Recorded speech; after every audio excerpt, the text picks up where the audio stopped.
You are listening to SkyNet Down, a work of pure fiction, inspired by public cybersecurity events and news from the past. Our goal is to entertain and highlight the security vulnerabilities of the modern world. All company names, locations, characters, and deep technical details described are entirely imaginary. We declare no legal responsibility for this content. Any resemblance to actual persons or events is purely coincidental. Please enjoy the show. I am the leader, and I must confess, I hate arrogance. Not the blatant kind, but the arrogance hidden in annual reports, in boardroom meetings, and in the promises of military-grade cybersecurity. For years, corporations like Titan Global, a massive defense and aerospace conglomerate, have sold guarantees to the world. Their subsidiary, Aerotech Systems, is the maker of AuraCheck, the software controlling almost every ground operation at crucial transportation hubs. Picture it: Olympus International Airport at the capital, the Gaia Intercontinental Hub, or New Berlin Airport all rely on this software for check-in, baggage tagging, and passenger flow management. AuraCheck isn't some flashy mobile app. It's the silent heart, and no one pays attention to it until it stops beating. The goal of my group, the nullifiers, wasn't just extortion. We are architects of awakening. We wanted to prove that the entire world has misplaced its trust, and that reliance on a single vendor is the single biggest security flaw of this century. We chose September for our performance.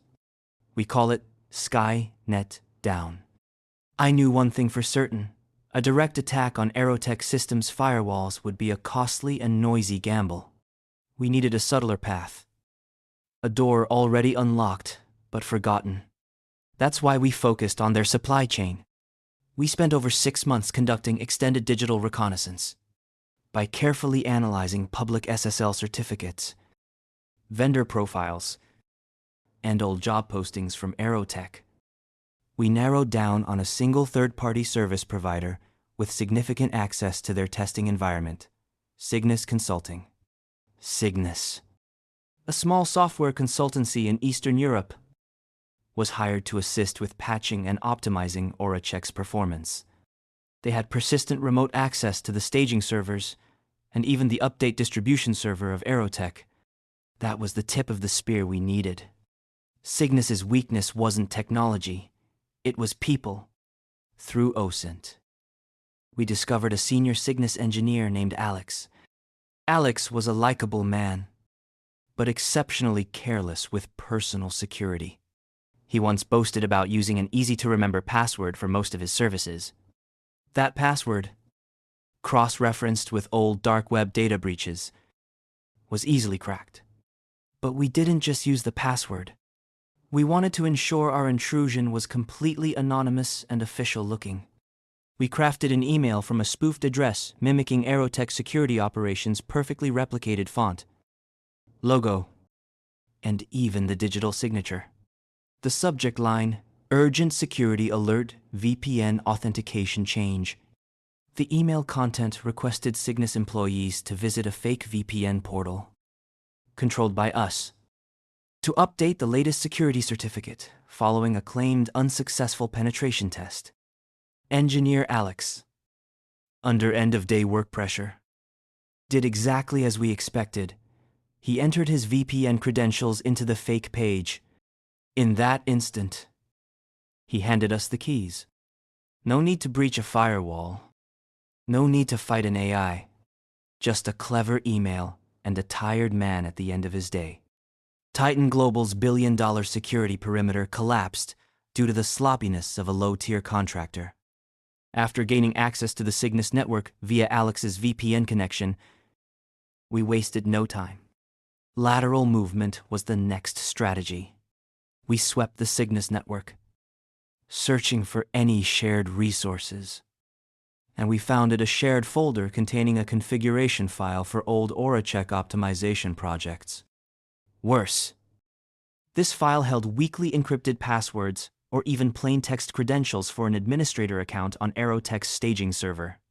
We recognized that the VPN relationship between Cygnus and Aerotech lacked proper network segmentation. It was like connecting a common guest house directly to the bank's main vault. Using the credentials we found, we accessed Aerotech's testing environment. The goal wasn't the testing environment itself, but the update distribution server for AuraCheck. This is where patches were digitally signed using Aerotech's private key before being pushed to the airports.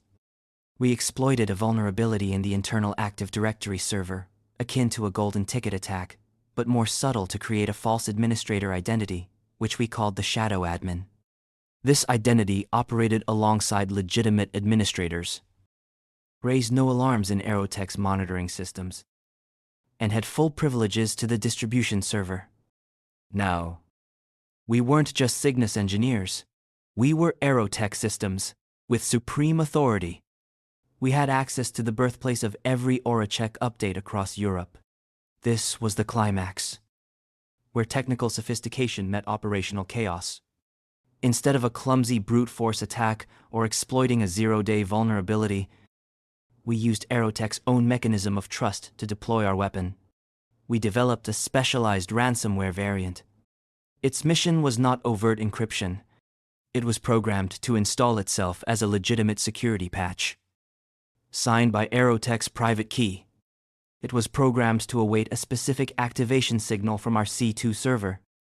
Upon activation, it wouldn't encrypt everything, but would instead disable AuraCheck's core services, making the software crash or fail to boot correctly.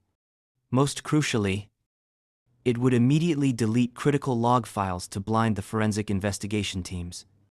We chose Friday, 2100 European time.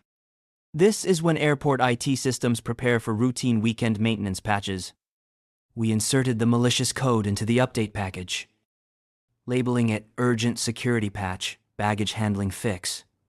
Aerotech's automated distribution system did the rest. The malware was pushed to Olympus International, Gaia, and New Berlin. They all thought they were installing a necessary fix. I watched the countdown clock on my monitor. All indicators were green. The malware was installed.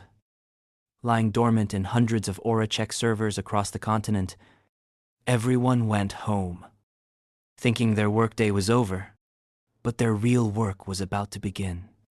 They won't realize it until the first plane takes off tomorrow morning. They gave us their entire sky. Now, they'll learn what it means to rely on a single piece of software. There will be no digital boarding passes, no automated baggage processing. They'll be thrown back into the Stone Age, and it will be very expensive. Welcome to SkyNet Down. Saturday, 0630 European time. I was sipping my hot black coffee, watching the news feeds on my encrypted monitor. This was the moment the world woke up, and the moment I pressed the activation button. An encrypted command, just a few bytes of data, was sent from the Nullifier C2 command and control server. It hit the AuraCheck servers like an arrow. The ransomware code, implanted the night before, instantly woke up. Its mission wasn't to encrypt everything, but to perform targeted destruction. It selectively disabled AuraCheck's core services and wiped the log files to conceal its tracks. Essentially, we had turned the airport's smartest system into a useless metal box. Within 5 minutes, automated check-in screens at Olympus International Airport went black simultaneously. The baggage handling system at Gaia Intercontinental Hub abruptly stopped accepting electronic tags, creating a monumental backlog on the conveyors. At New Berlin Airport, the boarding pass printer's word then fell silent. Aerotech Systems had officially lost control of its core product. The aviation world was facing total paralysis. 1000 GMT. The disruption immediately escalated into public chaos. Airport IT teams first attempted to reboot the systems, but it was futile. Check had been transformed into a collection of irreparable corrupted files. We programmed the software to deny configuration services. The malware altered communication ports and authentication keys within the software core. When the system tried to reboot, it couldn't communicate with the database and automatically reported a critical error, leading to a prolonged, localized denial of service. Worse, the recovery deception. IT staff tried to use backups from the previous night. But because the malicious code was embedded in the legitimately signed update itself, even the most recent backups were infected. They were trying to put out a fire with gasoline. Images of irate passengers, mountains of unmoving luggage, and desperate staff handwriting baggage tags spread rapidly across social media. Delays escalated from 15 minutes to 3, then 5 hours. Airports were forced to request airlines cancel 50% of scheduled flights. I always find it amusing when a society reliant on complex algorithms must revert to ballpoint pens and white paper. That is the beauty of disruption. We gave them a glimpse of technological collapse. Every minute of delay was proof that their security had failed at the most fundamental level.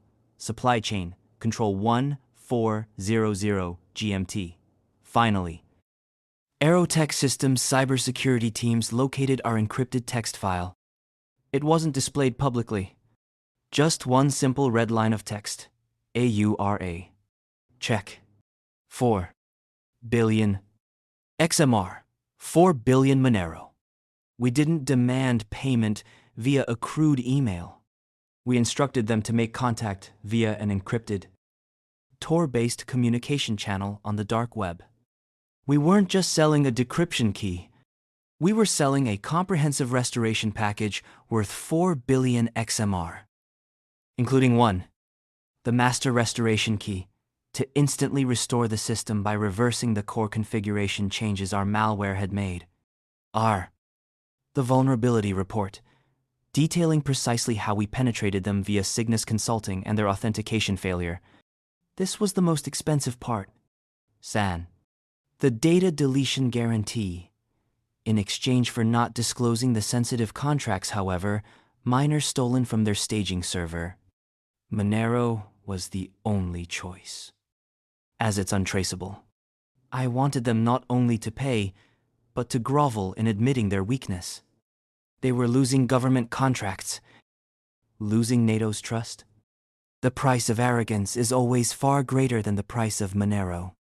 Within the nullifiers, our technical expert, Echo, began to have doubts.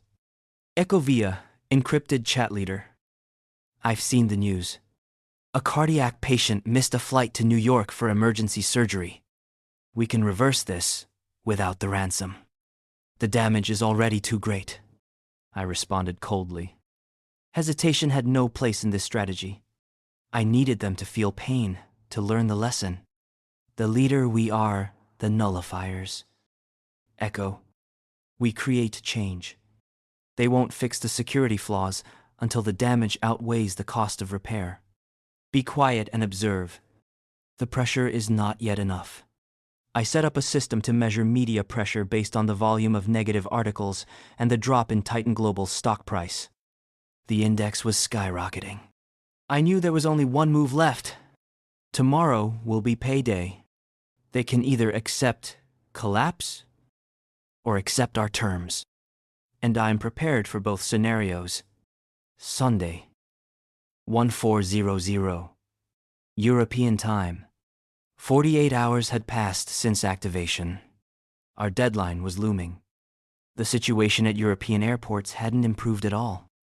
Titan Global and Aerotech Systems attempted to negotiate a price reduction through an outside negotiation firm. They offered 2 billion XMR, plus a non-prosecution agreement. I cut off communication for 12 hours. Delay was a luxury they simply couldn't afford. The final play. I didn't need negotiation. I needed collapse. I sent a small, encrypted data package to a senior cybersecurity journalist at Cyberfrontier magazine. This package contained no customer data, but the stolen vulnerability proof. It was an excerpt from Aerotech's internal audit report from 6 months prior, clearly outlining the severe security risk associated with the Eastern European contractor, Cygnus Consulting, which had been ignored by the risk management department for cost-cutting reasons. Monday, 0800 GMT. The article exploded onto the front pages. The hidden report Titan Global knew about airport vulnerability for months. Titan Global's stock dropped 15% within the first hour of market opening. The crisis had shifted from a technical incident to a crisis of governance and trust. This is when the attack truly succeeded. We forced them to face the fact that they ignored the warnings. They lost billions of dollars not because of us, but because of their own arrogance. 1200 Monday. The representatives came back. Desperate. They agreed to our original demands. No negotiation. They wired the funds. This was the largest ransom payment in aviation history. Monero flowed into our wallets in small, distributed transactions across anonymous channels to ensure untraceability. The entire process was automated, with no personal contact. In return, we immediately sent back the master restoration key and the full vulnerability report. This wasn't about honor. It was about maintaining credibility to let other hacker groups know that the nullifiers keep their word and that our system is reliable.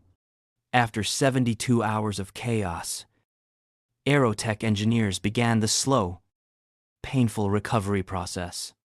The SkyNet down incident left deep scars. The visible consequences.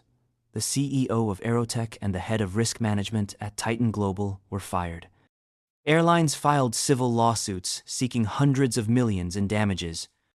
Most importantly, the incident prompted the European Technological Security Alliance (ESEC) to enact new regulations, mandating strict cybersecurity audits for all third-party vendors providing services to critical infrastructure. People ask, why did we do it? For the money. Certainly, but the greatest reward was awareness. This attack will be recorded in history as one of the smartest ransomware attacks. Not because of the ransom amount, but because it paralyzed a significant part of modern civilization with a tiny flaw in the supply chain. I am the leader. SkyNet down is over.